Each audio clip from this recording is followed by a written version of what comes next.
All right, so now we'll get to see his before and after that he teased at the beginning of the video. Hey, what's going on, everybody? It's Ryan Johnson from Intermittent Fasting with Ryan. And in today's video, I'm going to be watching and reacting to the Goal Guys Intermittent Fasting Tested 30-day before and after video. So this video just came out. Now, I haven't watched it yet, but in today's video, we're going to watch it, and I'm going to give you my reaction to it. As somebody who's been intermittent fasting for over a year now, I love the flexibility that intermittent fasting provides, and I'm interested to see somebody else's take on it. So with that being said, let's go ahead and get into the video. We're going to watch it, and I'm going to give you my reaction. All right, so this is him at his 30-day mark, and just like with any good video, he's going to tease us right at the beginning. So now I have seen every one of these videos before. I kind of have a tendency to binge watch a lot of intermittent fasting content. A lot of people are claiming intermittent fasting as a miracle metabolism booster, as the easiest way for you to lose weight, and even a way for you to increase your overall lifespan. Now, what he talks about right there is very true. A lot of people hear about intermittent fasting, and a lot of people come to intermittent fasting for the weight loss, but end up staying for the health benefits. There's a book by Jen Stevens. She talks about intermittent fasting is the weight loss, is the health plan with the side effect of weight loss, but very true. I mean, a lot of people get into intermittent fasting for the weight loss benefits, myself included. So he's at 155 pounds. I'm going to be trying what is probably the most common form of intermittent fasting, which is the 16-8 method. So he is absolutely right there. The 16-8 method of fasting is the most popular method of fasting. It's the one that I started with, and it's the one that I recommend people get started with when they start on intermittent fasting.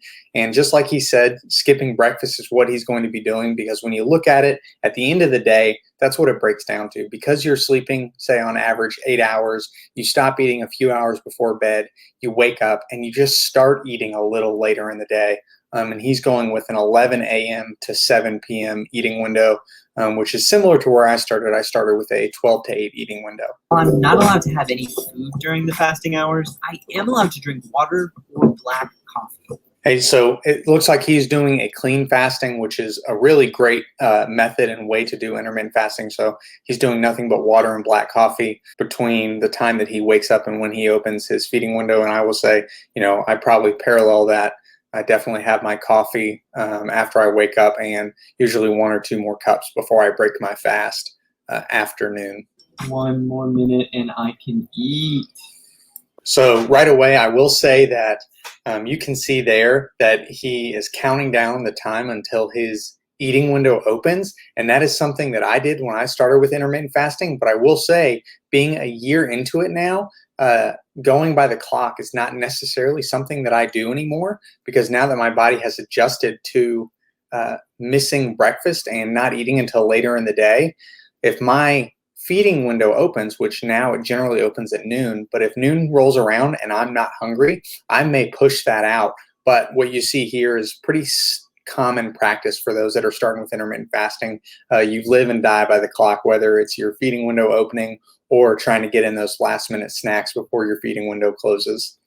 But very common, something I did myself. So it's good to kind of see that, counting down the clock until the feeding window opens. However, by day 3, I have a problem.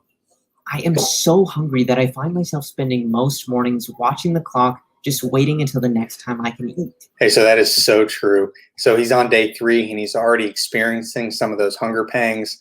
I will say, and we'll see if he finds out for himself, it takes a few weeks for your body to adjust with intermittent fasting, which is one of the reasons that I say I recommend when you get started with intermittent fasting, you don't worry about changing your diet. You don't try to start a new exercise routine. The only thing you should focus on is fasting. It does take some willpower to make it to your feeding window, but after a few weeks, that kind of passes. But you can see here, he's on day 3 and he's starting to experience some of those hunger pangs for himself. So there he is, middle of the night, having those hunger pangs, presumably after he has closed his window for the night.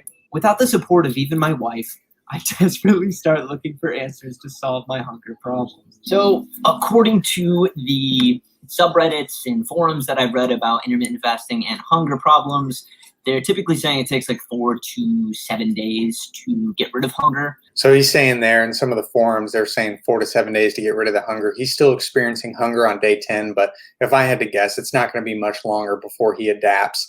And he also touched on not having a partner that wasn't as supportive because she would eat past his feeding window. And while that may be the case, I got to be honest.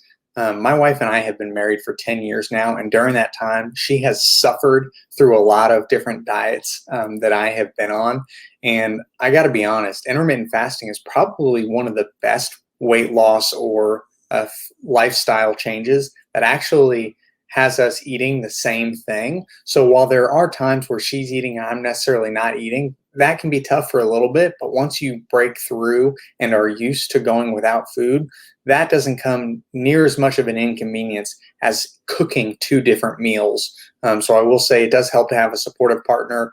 But intermittent fasting actually, I think, fits in well when you have people doing different eating plans in the household, because you don't have to cook 2 different kinds of meals. You can eat whatever your partner is eating as long as you like the same kind of foods, but you don't have to do a special diet. Here he is, day 10. I suspect it's not going to be long before his body adjusts to the new fasting routine. I also was able to take that time that I would normally be eating in the morning this week, and I actually went for a run. So that's huge. That's something that I have seen myself is, I work as a delivery driver 4 days a week. I've actually started working a second job now, but I have found that I am more productive when I don't have food in my stomach, man. Once I eat, I'm ready to nap. Definitely, once your body gets through that adjustment period, you can find yourself being more productive during your fasting window. Might be the first day that I haven't felt noticeable hunger in the morning. It kind of starts to feel like my body's adapting to the time constriction. This is good. This is very, very good. That's good. I'm going to be interested to see what he has to say moving forward from this point. But really, once you make it through those first, I say 2 to 3 weeks. It's, I'd rather say 3 weeks to get adapted, and then you're adapted at day 10 or day 12 in his case. But man, once you become adapted and are no longer getting hungry around that breakfast time, it really starts to feel really good. So I'm excited to see how he reacts to the rest of these 30 days.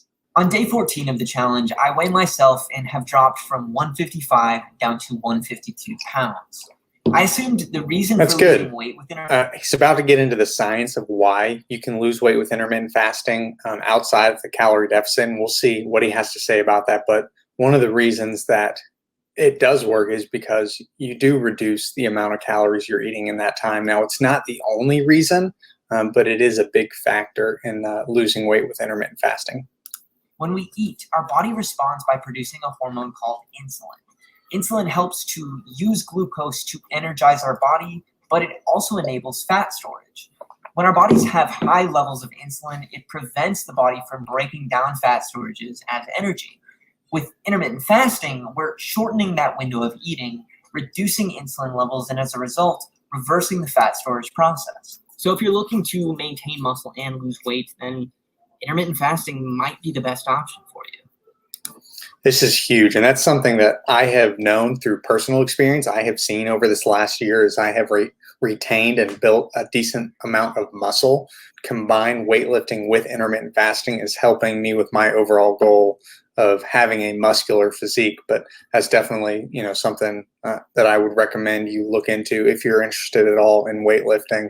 Intermittent fasting combined with weightlifting can be really good for muscle building and muscle retention. All right, so now we'll get to see his before and after that he teased at the beginning of the video. Oh man, you can start to see some abs. Yo, that's crazy. I'm definitely leaner. Wow, I look good. What the heck? Yo, I did it. By the end of All right, I got to be honest. The most surprising part about that was he hadn't looked in a mirror for the 30 days. So a little suspicious, but I'll give it to him. That's great. This may not be the craziest before and after photo. I felt like I was a lot more conscious of what I was eating as well. So he talks about because he only ate for a certain portion of the day, he was more conscious of what he was eating. And I will just echo, that is very true. While there are not a lot of foods that I don't allow myself to have, I do track my calories so that I make sure that I'm not eating too much. But there are certain foods that I just don't eat because the health benefits, and they're not as good for me, and I just don't want them during my feeding window. And a good example of that is French fries. I've only had French fries a few times over this last year. While I've had plenty of hamburgers, French fries is one of those foods that I've just kind of cut out simply because it doesn't fit in during my feeding window. So I'm trying to be a little more conscious there. But a great point, and definitely experience that as well from a personal level. Is intermittent fasting a miracle weight loss tool? No. Unfortunately, no. Ultimately, weight loss and weight management boils down to calories in versus calories burned. So ultimately, weight loss does come into calories in versus calories out. But the other thing that I think intermittent fasting has in its corner is its flexibility and its sustainability, because one of the big key determining factors for whether or not you're going to be successful with weight loss, it's adherence. Are you able to do it day in and day out? That's one of the reasons why I have gained and lost the same 40 to 60 pounds more times than I can count over the last 15 years, is because anytime I would lose the weight, I've lost up to 60 pounds before, I wasn't able to adhere to that diet long term. So I put the weight back on. Whereas intermittent fasting helps you manage the calories in, calories out, but it's also very flexible and it's easy to adhere to long term. So that's one of the reasons it is a great tool for managing your weight. If you've struggled with other diets of calorie restricted plans before, I definitely recommend giving intermittent fasting a try to see if it's a good fit with your lifestyle and goals. All in all, this was a great video, and I think it shows my favorite thing about this video is at the end he breaks it down with he recommends it as a useful tool, which is what intermittent fasting is. Intermittent fasting is not a magic pill, but as he alludes to here, or he flat out says it is a great way to be able to manage the food that you're eating, as well as the added benefits of longevity that come along with intermittent fasting. Again, intermittent fasting is the health plan with the side effect of weight loss. There's a lot of science that goes into intermittent fasting, but at the end of the day, it's simple and it's flexible, so that you're able to stick with it long term. Because the goal isn't to lose weight fast, it's to lose weight forever. So all in all, I really enjoyed this video. I thought it was a great representation of kind of what, your first month on intermittent fasting looks like. So if you enjoyed this video and are interested in seeing some more, I'm going to leave a few videos on the screen now. I encourage you to check those out. We're not looking to lose weight fast. We're looking to lose weight forever. Thanks again, and I'll catch you in the next video.